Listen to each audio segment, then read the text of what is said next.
or comments from yesterday? How come you don't have a... Oh, you don't have a question or a comment. I guess we... It was delightful. Thank you so much. Thank you. And we loved you last night. Wasn't that That was unbelievable. a peak experience at Ples Camp? It was the best of the best. Steve Sokolow gave you a huge plug in his classes. Did he really? No. Blood or praise or whatever. Oh, I'm touched. I'm very touched. Okay, so we will get started. Today's program is going to be in two parts, as I mentioned yesterday, and there are extra copies of the syllabus in case anyone didn't get yesterday. So, ever read Isaac Bashevis Singer? Preaching to the choir. Good, good, good, good. So how many of you have read books by Isaac Bashevis Singer that had illustrations in them or cover art? No. A few. I'm going to show you some surprises because I think that you may have actually seen images but might not have put them together. Isaac Bashevis Singer wrote for so many, many years and was so prolific. He published over 50 of his works in book form. And of course he wrote first in Yiddish and Mamaloshen. And his life as a writer had some interesting twists and turns in terms of the art that accompanied his books, both the cover art and the illustrations that were inside the books. Because early in his life, Bashevis was able to choose his artists. He was able to handpick people, many of whom shared a language, a background, and a culture. And as his life went on, many of those choices artistically were out of his hands, and his publishers began to handpick the artists. And as his books are now being reproduced, the art again is changing, particularly the cover art, and you'll see that. So we're going to spread things out over 2 days today, and I'm going to start by telling you a little bit about his background, about Bashevis's background. All those years ago. He was born in 1902, near Warsaw, and he moved with his family to Radzymin, Poland, quite early. His father was a Hasidic rabbi, many of you know that, and his mother was a daughter of a rabbi in Bilgarai.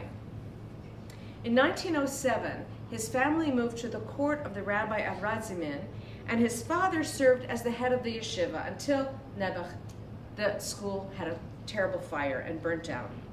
In 1908, Bashevis's family moved to Krochmalna Street, where his father served as a rabbi, judge, arbiter, spiritual decider, etc. And this is the source of many of the autobiographical stories, the memoir stories that we're so familiar with. This was in the poor Jewish section of town, and this experience gave rise to many of his stories. Well, circumstances brought him back to his mother's shtetl of Bilgarai and to rabbinic training in Warsaw. This was not a good fit. Isaac Bashevis Singer did not want to become a rabbi.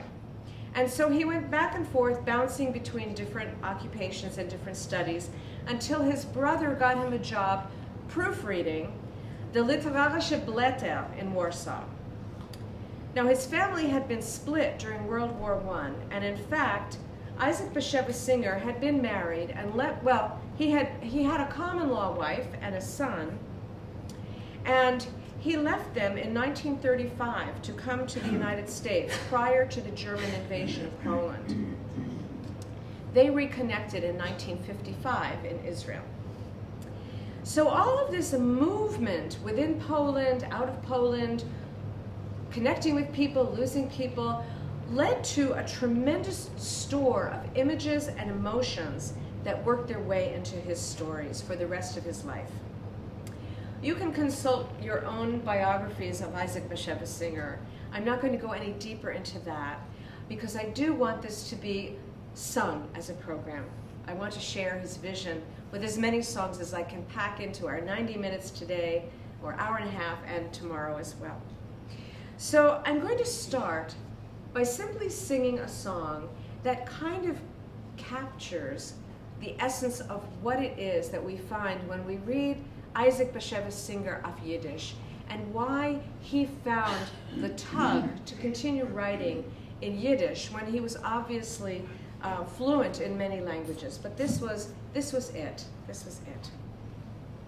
His persistence of writing in this language was a celebration and a frame for his life work.